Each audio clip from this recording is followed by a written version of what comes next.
Today, we're diving into a really important report from the Joseph Rowntree Foundation. It paints a pretty stark picture of poverty right here in the UK. So let's jump right in and take a look at what they found. Right at the start of the report, they hit you with this powerful quote from Paul Kissick, the head of the JRF. It sets the tone perfectly, you know? This isn't just about numbers on a page. It's about a huge social challenge that affects every single one of us. Okay, so here it is, the headline number, 14.4 million. That's how many people in the UK were living in poverty in 2021 to 2022. Just let that number sink in for a second. So what does that number actually mean? Who are these 14.4 million people? Well, to put it into perspective, that's more than 1 in every 5 of us in the UK. Let's break that down a bit more. And this chart here really breaks it down for us. You can see it includes 8.1 million working-age adults and 2.1 million pensioners. But the number that really jumps out, the most crucial one, is the 4.2 million children. It means kids are facing the highest poverty rates of any group. We're talking nearly 3 out of every 10 children. Now, you might be thinking, why are these numbers still so high? Well, the report makes it pretty clear. When that temporary support during the pandemic, like the £20 uplift to universal credit, was taken away, poverty rates just snapped right back to the same stubbornly high levels we saw before it all started. And if we zoom out and look at the bigger picture, this timeline really tells a story. You see that period around the early 2000s where there was a real sustained drop in poverty? Well, ever since then, progress has pretty much stalled. For almost 2 decades now, that poverty rate has just been stuck at this really high level. But here's the thing, and this is maybe the most alarming part of the whole report.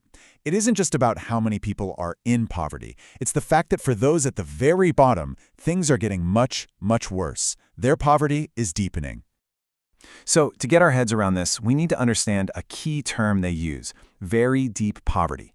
This isn't just about being a little bit under the poverty line. We're talking way below it. Your income is less than 40% of the median. It's a state of really extreme financial hardship. And how many people are we talking about here?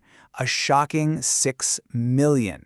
That means 4 out of every 10 people in poverty are now living in this incredibly deep, incredibly precarious situation. And this chart, wow, this really shows you what's been happening over time. If you look back 25 years ago, that group in very deep poverty was actually the smallest slice of the pie. But look at it today. It's now the largest group. That's a massive shift. It tells us the poorest in our society are falling further and further behind. So what does this actually feel like for a family? Well, for a family with 2 kids living in very deep poverty, the gap between what they have and the poverty line is, on average, £12,800 a year, an immense shortfall. Imagine trying to bridge that gap every single year. And if you think that's bad, there's a level even below that. It's called destitution. This is where people literally cannot afford the absolute basics to stay warm, dry, and fed. The report found that almost 4 million people experienced this in 2022. It's the absolute sharpest edge of this crisis. It's so easy to get lost in the numbers, but behind every single statistic is a real person, a real family. The report does a great job of highlighting which specific groups are facing these unacceptably high rates of poverty. So let's look at who's being hit the hardest. Look at the difference here for children in larger families. Their poverty rate is 43%. That's almost double the rate for kids in smaller families. It's pretty clear that policies like the 2-child limit are having a huge, disproportionate impact right here. And the disparities based on ethnicity are just staggering. For people in white households, the poverty rate is 19%.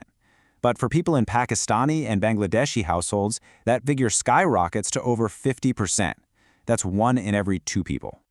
It's a similar story for disabled people, who face a much higher risk of poverty, 31% compared to 19% for non-disabled people. And this is often because of a combination of things: extra living costs, huge barriers to finding work, and a social safety net that just isn't adequate. Okay, so that's the what. But what about the why? What's actually driving this deep and widespread crisis? Well, the report boils it down to 3 big things. First, in-work poverty. Having a job just isn't the guaranteed route out of poverty it once was. In fact, 2/3 of adults in poverty are in a household where someone is working. Second, the social security system is just inadequate, with the value of basic benefits at a 40-year low. And third, sky-high housing costs are pushing millions of renters over the edge. So, after all that pretty grim news, the report doesn't just leave us there, it also lays out a path forward. It makes the case that this is a story we can and absolutely must change. So what do they suggest? Well, first they say we need to make sure Social Security actually provides enough to afford the essentials. Then there needs to be real support to help people find secure, well-paying work. They also call for a major expansion of secure, affordable homes. And, maybe most importantly, they say we need a proper, coherent national plan to tackle poverty head-on. And that really leaves us all with a huge question, doesn't it? The data is undeniable, the trends are deeply worrying, and the human cost is just immense. As the UK looks towards its future, you have to ask, what is it truly going to take to finally turn this tide?